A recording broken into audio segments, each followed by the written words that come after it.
Hello everyone, I'm Megan Sullivan and welcome to this preview video for Tunic, an isometric adventure game starring a tiny, adorable, wiggly-tailed fox tasked with exploring a big, puzzly, glyph-filled world.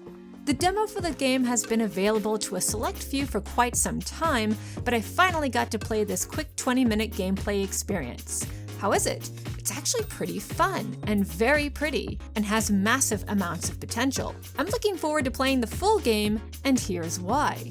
Now yes, it's pretty obvious. Tunic, on the surface at least, is a loving homage to the Legend of Zelda series, right down to some of the nitty-gritty gameplay details, like carrying a sword that kind of looks like the Master Sword, carrying a shield that looks like Link's original Crusader-type shield from the first Legend of Zelda, and carrying heart potions or acquiring heart health from enemies. And of course your character is wearing a green tunic, so yeah, it's Link in fox form as opposed to, I don't know, I guess his Twilight Princess wolf form, but none of that is a bad thing. We all love Zelda, right? And I'm really enjoying the mechanics so far.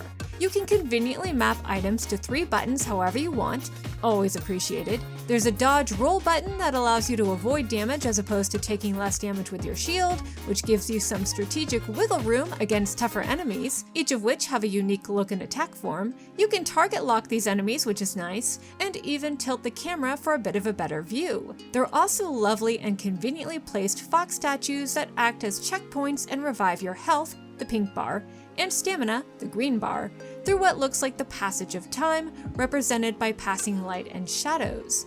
And finally, you can progress the story by solving environmental puzzles that so far feel accessible and intuitive. Now, is any of this new to games, including the Zelda series? Well, no, not really, but who cares? The controls are responsive, the level design sensical, the content comforting in its familiarity, the sound, created by Power Up Audio, and music by Lifeformed is pretty. There's a promise of all sorts of hidden secrets about this ruined world, represented by areas you can't yet access and a locked door.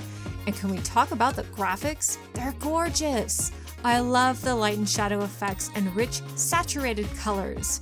It all kind of reminds me of games like Secret of Mana and Chrono Trigger, both of which feature beautiful but slightly haunting shadowy worlds. Seriously, I can't believe this is being made by one person, Andrew Shouldice. It's an amazing feat. Now, although I didn't have any real issues with the demo, I will say it did crash on me once when I died against a particularly tough group of enemies towards the end of the demo, and I had to start over.